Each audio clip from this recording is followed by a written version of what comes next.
So let's talk a little bit about how the planets show up in each of our lives. Now, a lot of people, when you ask them what their sign is, they'll tell you their sun sign based on the month that they were born in the year and the day of the month that they were born in the year. But we all have a moon sign, we have a Mercury sign, we have Venus, Uranus, all the planets were in a particular sign dependent on the day that we were born, because they all travel around the zodiac wheel in their own time frame. For instance, the moon takes 28 days to move around the whole zodiac system. The sun takes 364 days, except for on leap years, right? Along those lines, to move around the whole zodiac system. Mercury is the fastest moving planet, so it takes about 88 days. Venus is the next runner up, takes a little bit over a year to move around the whole zodiac system. Mars takes a little bit over 2 years to move around the whole system. Then we can look at Jupiter. Jupiter takes 12 years to move around the whole system, which means that it's in any given sign for about a year. Then we can look at Saturn, which more people are familiar with Saturn transits because it takes a little over 28 years to have a Saturn return, or for Saturn to return to its original placement in the sky that it was on the day that you were born. And it's the position of Saturn that, and when we experience a Saturn return, that we typically level up in our lives and have a new sense of responsibility. Now, that can also be triggered by square transits of Saturn's placement to its original natal chart. So the different aspects that happen, or relationships that happen between the planets as they move through the sky, can trigger your own natal chart. Now, if we look at today as an example, we have a new moon. We have the moon and the sun at roughly about the same degree in Leo. We have Venus at 29 degrees of Leo, Mercury at 4 degrees of Virgo. We have Pluto over here at 0 degrees of Aquarius going retrograde. We have Saturn, I believe, at 16 degrees. Let's just double check that.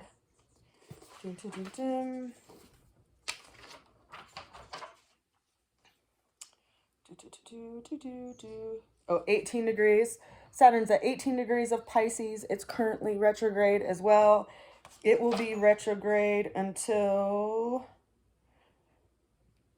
the 16th of November, and it will retrograde all the way to 12 degrees of Pisces. So it'll be moving about 6 degrees visibly backwards. So if you have any planets positioned in Pisces, you have Saturn going over those placements or in close proximity to those placements. If you have any positions in the opposite sign of Pisces in Virgo, it's going to be triggering that through opposition. Just like if you have it in any of the other mutable signs, being Gemini or Sagittarius, it's going to be triggering those by square relationship. Saturn is a planet of responsibility and limitations, so it can make things more difficult and make us really be responsible if we want to make things work. Then we have Neptune, another outer planet. We have Uranus. Uranus takes 84 years to move around the whole zodiac system, so it is in roughly a sign for about 7 years. Then we also have Pluto, and Pluto takes over 200 years to move around the whole system. So it is literally in any sign anywhere up from 12 to 20 years. And so it's bringing about its transformation and change for that time period that it's sitting in that sign in aspect to any of your other planets, because where your planets are located when you were born kind of sets anchors, and then as these other planets move around the wheel, they kind of trigger an energy, and it could either be a trine relationship by way of a 120 degree aspect, or it could be a square relationship which is a 90 degree aspect, or a sextile relationship which is a 60 degree aspect, and there are other aspects that are considered more difficult or easier in our lives. And it's usually the 90 degree aspects that pose challenges for us, that where we have to figure out how to use the energy in a new way. Now, if you were born today, right, you would have the sun sign of Leo. You'd have a new moon, so the moon would be also in the sign of Leo. Venus would also be in the finishing degrees of Leo. Mercury would be in Virgo. Just as I went through, that's where the planets would be. But there's 12 different signs, and each of these signs can be moved along this wheel kind of like a dial, depending on the time that you were born. So for instance, if you were born at sunrise today, you would have Leo in your first house, and you would have these energies in the area of your life which represents what motivates you and how people see you in the world. However, if you were born a little bit further in the morning, you would have Leo in your 12th house, and things would be considered hidden, or you might have these spiritual aspects that are governed by the 12th house. If you were born right before noon, these would be in your 11th house. So it'd be in the realm of relationships by way of friendships and your chosen relationships, your friend groups, and your long-range hopes and dreams. If you were born around noon, these energies would be anchored in your 10th house, which would be career-oriented, legacy-oriented, and reputation-oriented. And so each of these different house systems represent a different area of your life. And the time of day that you were born is ultimately what sets this dial. So you can have people that were born on the exact same day have very different energies as far as where these planets are showing up in their lives, just based on the time of day that they were born, which is why it's important to know your rising sign. Your rising sign is determined by the time of day that you were born. Now, for an example, I was born at 2:20 in the morning, and this isn't my chart, right? This is the chart for the day. But if we use the sun as the anchor here, 2:20 in the morning is in the 3rd house. So I have a stellium in Scorpio in the 3rd house, which actually gives me, if we actually look at the sign that I have in the 3rd house, which is Scorpio, this actually gives me a Virgo rising. And so things that are moving through Virgo for me affect my sense of self and what motivates me and how I take care of myself, because the 1st house governs the body. So even though the 1st house is naturally governed by the sign of Aries, Aries for me is placed over here in the 8th house. And energies that are in Aries are going to be affected currently by Chiron and right now the North Node, because the North Node is in Aries. And so the North Node is pointing at me using my energy and effort, my aim of my arrow, so to speak, over here in the 8th house, which means the South Node is over here in my 2nd house in Libra. If you were born at, for instance, today, if you were born at noon, then you would have a Scorpio rising, and your sense of self would be in opposition to the Uranus aspect. So you'd probably experience a lot of changes in relationships and business relationships or close partnerships, because Uranus is sitting in the sign of Taurus. Now, it's also important to consider that there's 3 different energetics to these 12 zodiac signs. There's an active, a fixed, or, cardinal, fixed, and mutable energies. Active would be, very forward moving. Fixed would be very stable, whereas mutable is interchangeable. It's integratory. So each of those energies also has a sign that's associated with an element. So when we look at this, for instance, if we go to their natural rulership, Aries is a cardinal fire sign. Taurus is a fixed earth sign. Gemini is a mutable air sign. Then we have the next cardinal sign sitting on the anchor here, which is Cancer, but it's active or cardinal water. Then we have Leo, which is fixed fire. We have Virgo, which is mutable earth. Then we come over to the next cardinal sign, which is Libra, but it's actually cardinal air. Then we have Scorpio, which is fixed water. Sagittarius, which is mutable fire. Then we come to the final cardinal sign, which would be Capricorn, which is active or cardinal earth, which makes sense when you consider that the 10th house, of course, is associated with our life path. And when you consider cardinal earth energy, it's very forward moving, but in the way of resources, right? And Capricorn is a sign governed by the mountain goat. It climbs to the greatest heights with no fear. Then we have the 11th house, which is naturally governed by Aquarius, which is a fixed earth sign. Then our final sign that we have would be Pisces, which is mutable water. So each of the zodiac signs has an element associated with it and also an energetic. And yet they have square relationship with each other because they are on those 90-degree angles. So whenever something shows up in Aries, if you have a placement in Capricorn or Libra or Cancer, it's going to have a square relationship with that placement in your chart. It's going to pose some kind of challenge or some kind of work that you have to navigate through, or that you have to, an energy that you have to use in a new way. Now, every one of the planets has its own energetic to it. For instance, its own area of your life that it likes to govern. Like Mars is a very action-oriented planet, and it governs the sign of Aries, the warrior, right? And so wherever Mars is showing up in the chart, it's bringing a type of action, it's bringing change. So right now, we currently have Mars coming into conjunction with Jupiter. Jupiter is a very expansive energy. It's considered a spiritual energy. It's a very big energy. And so Mars and Jupiter coming into contact bring those energies together. And they're going to be bringing those energies together in whatever house you have Gemini in your natal chart.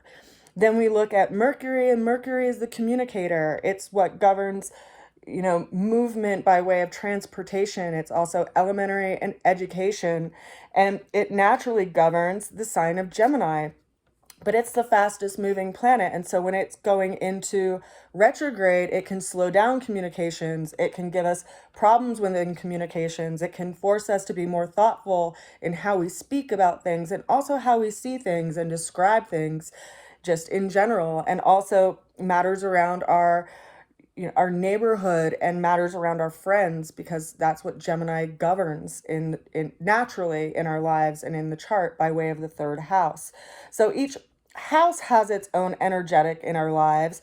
Each planet governs a certain aspect of our lives, right? Venus governs our relationships. Uranus can govern big changes in our lives and also things that are out of the ordinary. Pluto is transformation. Neptune can be our dreams and wishes and illusions. And then, as I said, Jupiter is expansive. So depending on where all of these anchors are in your natal chart, they will get triggered energetically by the transits that happen with the planets as they move through the sky, which is why I think it's really important to know what our natal chart looks like. Because whenever, for instance, Mars comes into contact with that planet by way of square or trine, typically, though, a square is going to be more challenging because it's in that 90-degree relationship. It's going to bring about a challenge or something that you have to work with, something that it's bringing action toward. And so just as an example, if it's in the 10th house, for instance, it's going to bring some kind of action and currently expansion, because it's going to be dancing with Jupiter in the next week or so, or 10 days, because they're going to be in exact conjunction on the 15th. But we're already starting to feel that, because when planets are usually in like a 10-degree orb of each other, they start being able to have conversations. It's like if you have a friend that was on the side of, like on the other side of the road, you can see them and you start thinking about them, and their presence starts influencing you before you're actually in conversation with them. And each of the planets has their own energy. So they're going to be bringing about some shift depending on where they're setting the anchor in your chart at this time of your life, which is why, when people have Saturn returns, they tend to have a new sense of responsibility in their life, or be challenged to have some sense of new responsibility when it's in square relationship, because it's that hard angle is bringing about a challenge. Now, each of the planets have their own natural house or their natural zodiac that they like to be in, as well as their own natural house that they like to be in. So let's just go back to Aries. Mars governs Aries. We have Venus that governs Taurus. Mercury governs Gemini. The moon governs Cancer. The sun governs Leo. Virgo is also governed by Mercury. Libra is governed by Venus. Scorpio is governed by Mars. Sagittarius is governed by Jupiter. Capricorn is governed by Saturn. Aquarius is governed by Uranus and Saturn, and Pisces is governed by Neptune. Some planets or some signs also have secondary planetary governance. Like, for example, Scorpio is governed by both Mars and Pluto, and Aquarius is governed by both Saturn and Uranus.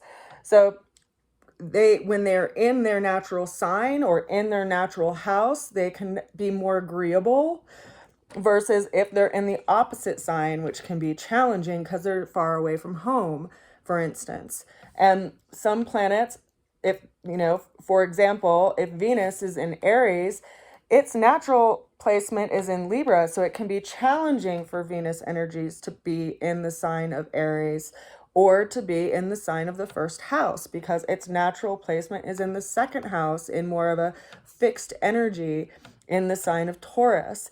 Now, if Taurus is your rising sign, Venus likes to be in the sign of Taurus, but it can also pose some difficulty because it's in the first house.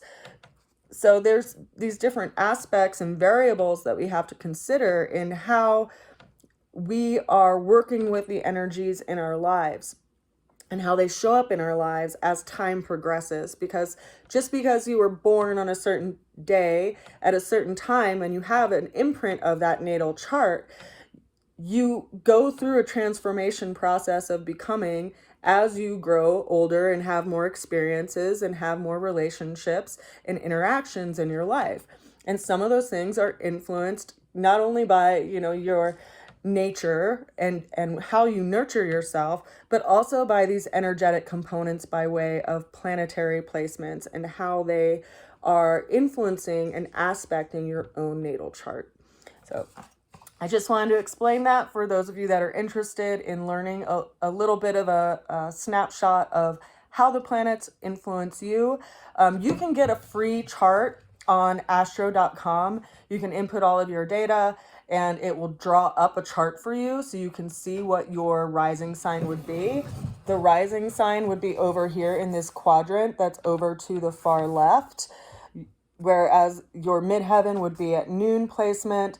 Your descendant would be over here on the western horizon, interestingly enough.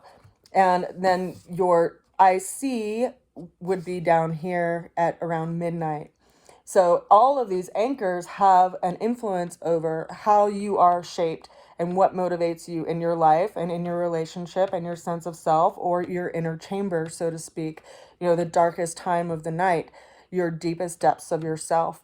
And so this information I found is really interesting, especially as I track the outer planets, because the outer planets are the slower moving planets and they take a longer amount of time to move through each particular sign. And so you can track things like, for instance, if you track Jupiter and when you had a big expansive energy in your life and how Jupiter played out in that, it can be, I think, interesting because it takes Jupiter 12 years to move around this whole zodiac wheel. And if you're having a Jupiter return, for instance, you could be experiencing a lot of transformation by way of expansion in that area of your life. And you can see that as you look back at your past and look back at your own history. And if you see, big changes and shifts of developments that have happened in your life, it might be because of the Uranus placement, because Uranus takes about 7 years to move through any sign. And so it's going to bring about unexpected change in that area of your life, which will be transformatory by the unknown. And so all of the outer planets have a really interesting influence on us. And there are some planets that are considered generational because, people within the same age group of you are going to have the same zodiac placement of that sign, but it's likely going to be in a different house. So it will be bringing that energy to a different area of their life, dependent on the time of day that they were born. So, for instance, I know many people who are Virgo risings, just like me, but they have a different sun sign. They were born on a different year, but we are experiencing similar energetics in our lives based on where the planets are moving because they're in that particular house. But if your natal planets are being aspected, it's going to add another level to it. So, as an example, I have 5 planets in Scorpio. Okay, I have a stellium in Scorpio, which is just a grouping of planets. And we have had Uranus in the sign of Taurus since 2019. And so Uranus has been in opposition to all of my Scorpio planets, just kind of hitting them one at a time as it has been transiting through the sign of Taurus. I also have 2 planets in Leo. I have my Jupiter and my moon both in Leo. And so it's also been in square relationship with those planets at times, creating some kind of challenge or energy that I had to learn how to work with in a new way.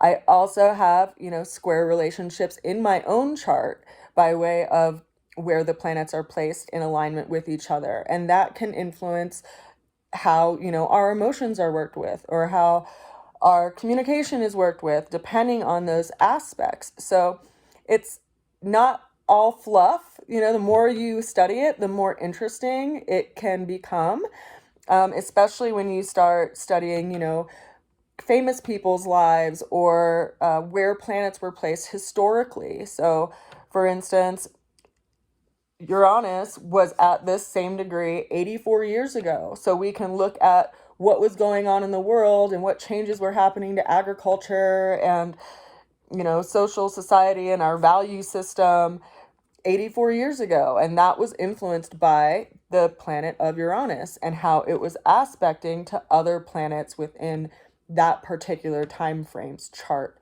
So it can get really interesting, especially when you look at history, whether it's, societal history or your own personal history or your family's history, and what aspects were happening for them when different things had shifted in their lives.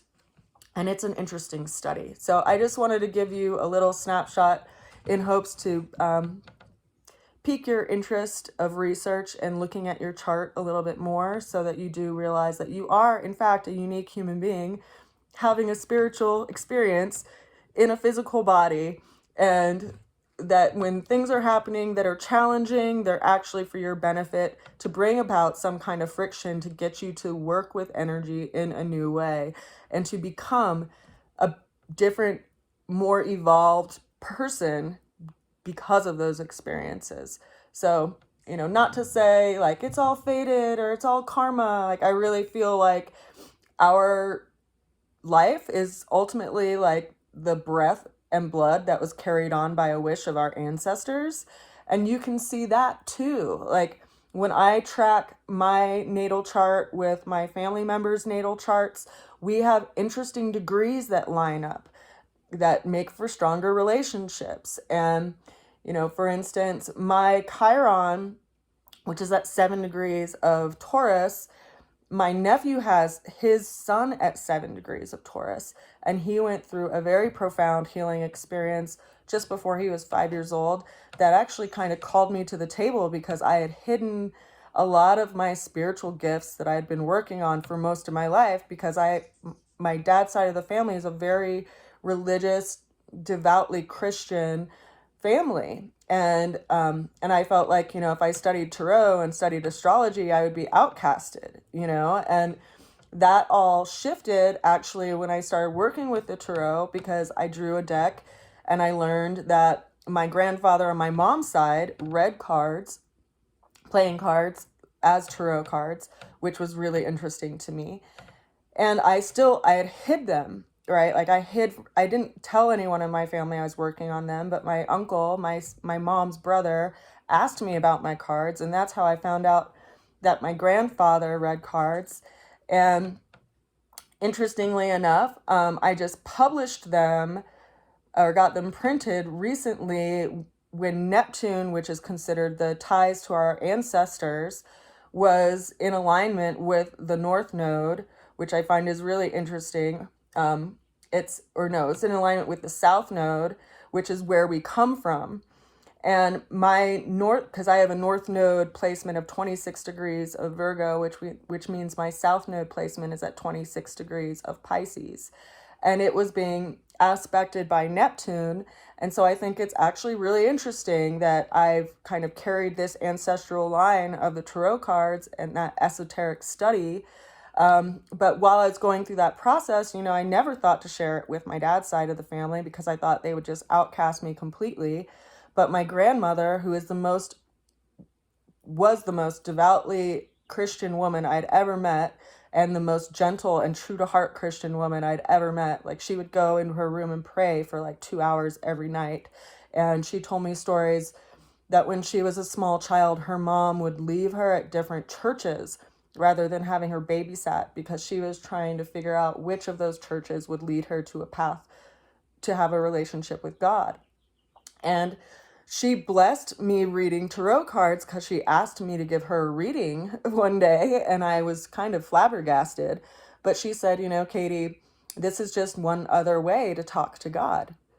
And so from that day forward, I just stopped hiding, so to speak. But I have the majority of my planets are all below the horizon, right? I have 5 planets in Scorpio. I have my Neptune in Sagittarius. I have my North Node in Virgo, my South Node over here in Pisces, and then I have my Moon and Jupiter over here in Leo, which is considered the hidden house.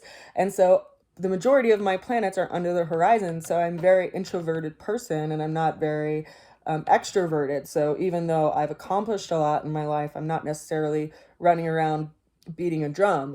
I'm only now starting to share these things.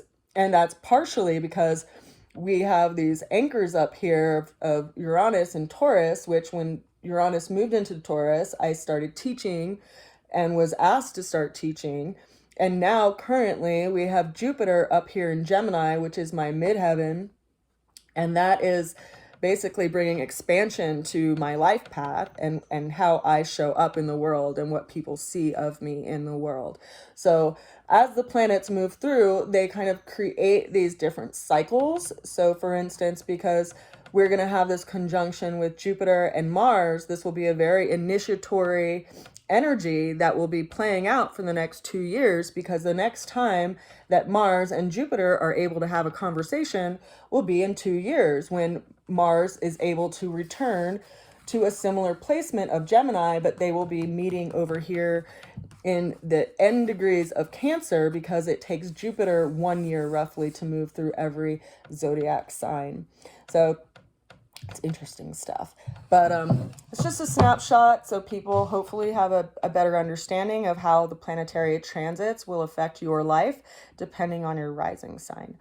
If you are interested in a reading, you can reach out to me at rootsofalchemy@gmail.com. You can also order a reading through my website, rootsofalchemy.com. I will either do it on Zoom, or I'll offer it in person, or I can also pre-record it and show you the upcoming transits for this year, and where you'll be experiencing some encouragement, so to speak, by the planetary movements through the sky. So I send you a good wish, and hopefully a little bit of encouragement to look at your chart, to understand it a little bit differently, and feel free to reach out if you'd like. Oh, and of course, I am selling my cards now. I just got a number of decks. I've already started selling them, and they are also offered on my website, rootsofalchemy.com, if you'd like to order a deck for yourself. Bye for now.